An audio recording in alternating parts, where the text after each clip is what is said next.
All right, welcome back to another short episode of the In the Huddle podcast. I'm one of your hosts, Sam Gold. And I'm Chris Rotundo. And we are starting off with a bang. It's going to be a quick one, but it's going to be a fun one because we're checking up on our midseason award predictions from preseason. We're going to list off exactly what we had in the preseason. Then we're going to say what our new awards are going to be assigned to, such as Offensive Rookie of the Year, MVP, Coach of the Year, etc. Sam, really quick before we get into the awards, just want to gloss over the trade deadline. And the biggest news from the NFL trade deadline was James Harden getting traded to the Clippers. What a disappointing trade deadline that was. And that's it. Thank you. Shout out to Josh Dobbs, though. I hope you make Vikings fans happy because that was so random. I was not expecting that. Dobbs going to the Vikings and Chase Young going to the 49ers. Commanders are clearing house for some reason, even though I don't really feel like they should. Yeah. But, you know, we're not here to talk about that. We just brief mention because it was kind of a shitty deadline. But let's move on, Chris, because it's midseason. It's Halloween. We had some faulty predictions at the beginning of the preseason. Yep. So let's start with who we think right now at this point is going to be our Offensive Rookie of the Year. Offensive Rookie of the Year, preseason, I said Tyreek Hill, and there's no need to change that now. Wow. Best wide receiver in the league. Offensive Rookie of the Year. Offensive Rookie. Actually, let's start with Offensive Player just because you said all right, Tyreek, first wide receiver in the Super Bowl era to hit 1,000 yards, and no signs of slowing down. He's on pace for over 2,000 yards, so that's all it needs to be said.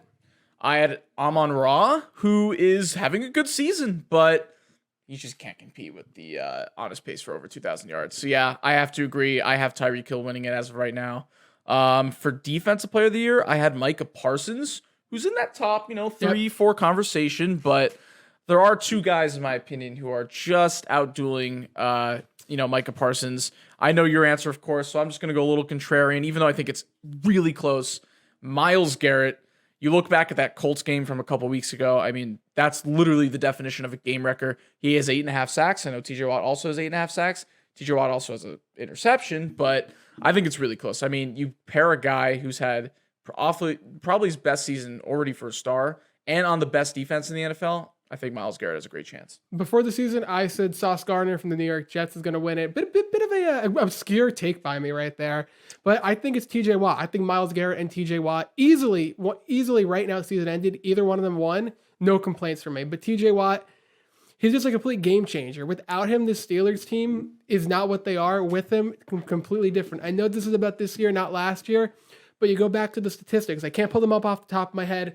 But the defensive stats and just the record with and without TJ was completely different. It would be the same story now, and you just look at it. This year, if TJ Watt wasn't there, how many wins would the Steelers team really have? 2? Yeah, you're right. 2, maybe 3, if I'm being generous right now. So he's a complete game changer. He's always getting after the quarterback and just changing up the trajectory of the game.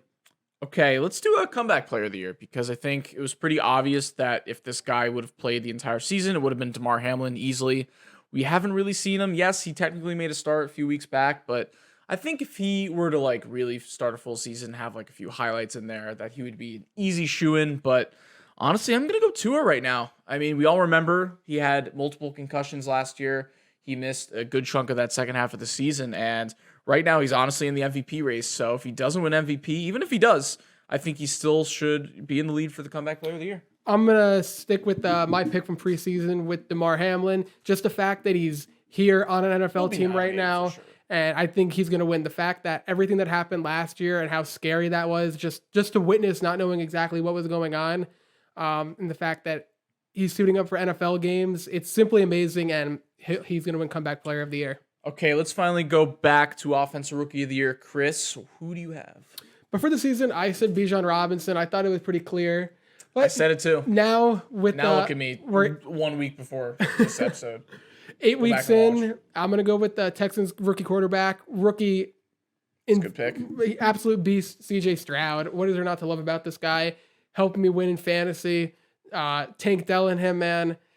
It's like Tank Dell and him, man. Tank Dell hasn't even he's been good, but I would have at least mentioned Nico Collins. All right, shout out Nico Collins. Also on. You're making it it's Mahomes and Kelsey.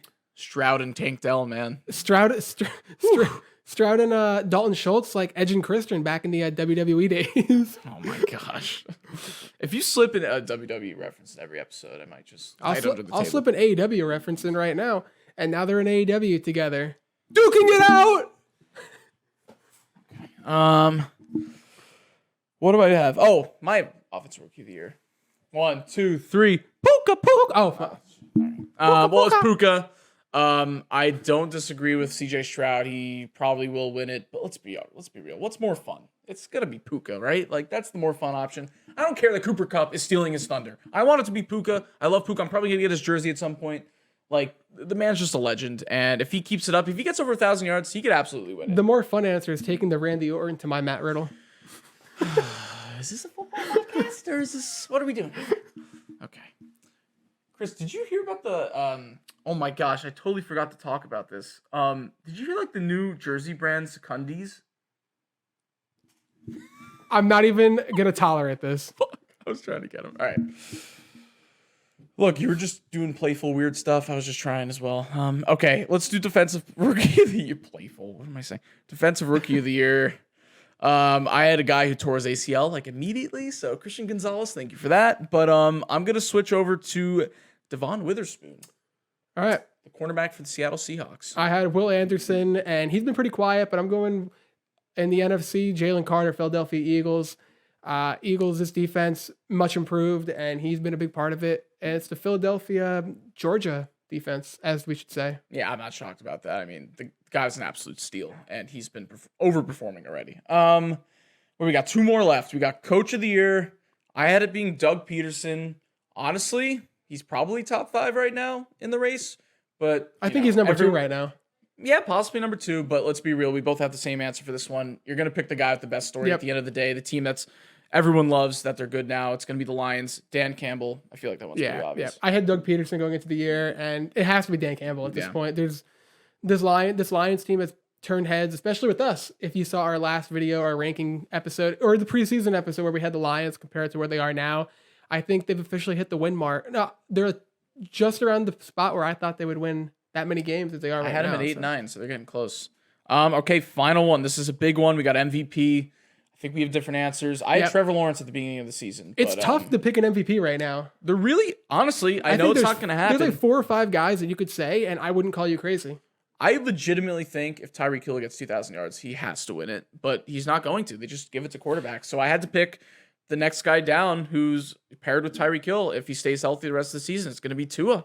Yep. Yeah. I just go back to what you're saying about the whole Tyreek Hill thing. I agree that he should really be in the consideration, but I go a few years back with Antonio Brown, that monstrous season he had, he didn't win MVP. So it's a quarterback award But I just don't feel like quarterbacks, no one stood out so far this season. It's just a quarterback. I mean, not even Mahomes. It's the quarterback award, and that's the world we live in. And so you have. I had Joe Burrow at the beginning of the year, and I know right now it's a bit of a slow start for them, but I still have the Bengals and Joe Burrow winning the MVP here. They're really going to pick it up, and especially with no clear-cut MVP right now, it's a perfect time for Burrow to go on a little bit of a win streak, get those stats a little bit up, and he'll be right in the mix. He needs a win streak, because I think if they even win, if they lose 1 or 2 more games, he has no shot. 100%. But I'm not confident. I think you're confident in the Bengals to go on a win streak here, and I think those odds jump way up if he can successfully beat the Bills this week. Interesting. Okay. Well, I definitely have Tua right now. I feel like we are going to disagree on that. Things are going to change drastically from here to week 14. It's only week 8, or now going to week 9. So that's why we have this little mid-season pit stop just to check on how the season's going. This is why we wanted to go back and look at our awards. So far, for the most part, we're wrong, but we'll see. We'll see what happens. We'll check back this after the season, Chris. But, that was our little short episode. Just checking in. NFL honors. We got it behind us. And, it's been a lot of fun so far this season. I'm excited to see what the second half holds. And, guys, go check out our YouTube and watch these little short episodes we're putting out. TikTok _ in the huddle _ There you go. And in the Huddle podcast on YouTube. So thank you for watching. We'll see you guys next week. See you guys later. Nerds.